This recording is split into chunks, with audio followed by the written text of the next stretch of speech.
আর এক ফোনে বাংলা এবার নজর রাখতে হচ্ছে ওয়েদার আপডেটের দিকে। রাজ্য জুড়ে 7 দিন শীতের ইনিংস, অবাধে ঢুকছে উত্তরে হাওয়া। কলকাতা সর্বনিম্ন তাপমাত্রা রয়েছে 15.8 ডিগ্রি। পশ্চিমে জেলাতেই বা কেমন ওয়েদার থাকবে, উত্তরবঙ্গে বা কেমন ওয়েদার থাকবে জানবো। আমাদের সঙ্গে রয়েছেন আমাদের প্রতিনিধি বিশ্বজিৎ সাহা। বিশ্বজিৎ, কি বলছে হাওয়া অফিস? দেখো, গতকাল যে তাপমাত্রা ছিল তার থেকে সামান্য বেড়েছে, তবে 15 ডিগ্রি সেলসিয়াসের ঘরেই কলকাতার তাপমাত্রা। যেমন কলকাতায় সামান্য বেড়েছে, তেমনি রাজ্য জুড়েই তাপমাত্রা খুব একটা বেশি বাড়বে না, অর্থাৎ 1 ডিগ্রি সেলসিয়াসের মধ্যে ওঠানামা করবে।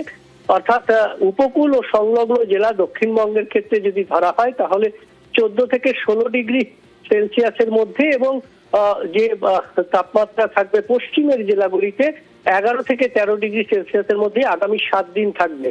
অবাধ উত্তরে হাওয়া বইছে। এই মুহূর্তে সিস্টেমে কোনো বাধা নেই, কোনো পশ্চিমী ঝঞ্ঝার সম্ভাবনা নেই, কাজেই কোনো বৃষ্টিপাতেরও কোনো সম্ভাবনা আপাতত নেই। একেবারে উত্তরের যে শীতল হাওয়া উত্তর পশ্চিম দিক থেকে আসছে, সেই শীতল হাওয়াতেই একটা শীতের আমেজ বজায় থাকবে আগামী 7 দিন। তবে সকালের দিকে কোথাও কোথাও হালকা কুয়াশার সম্ভাবনা, শিশির পড়তে পারে, এবং উপকূল অর্থাৎ যেখানে জল বেশি থাকবে, জলাশয় বেশি থাকবে, সেখানে সামান্য কুয়াশার সম্ভাবনা দক্ষিণবঙ্গের ক্ষেত্রে হবে।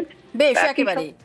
আর উত্তরবঙ্গের দিকে যদি নজর রাখি, উত্তরবঙ্গে কিন্তু 7 দিন শীতের ইনিংস থাকছে। দার্জিলিং এ সর্বনিম্ন তাপমাত্রা রয়েছে 5 ডিগ্রি, আর আগামী 7 দিন থাকবে শীতের আমেজ। উত্তরের মোট 4 জেলায় কুয়াশা দাপটও থাকছে। দার্জিলিং এ ঘন কুয়াশা, দৃশ্যমানতা কম। জলপাইগুড়ি, আলিপুরদুয়ার, কোচবিহারেও কিন্তু কুয়াশা রয়েছে।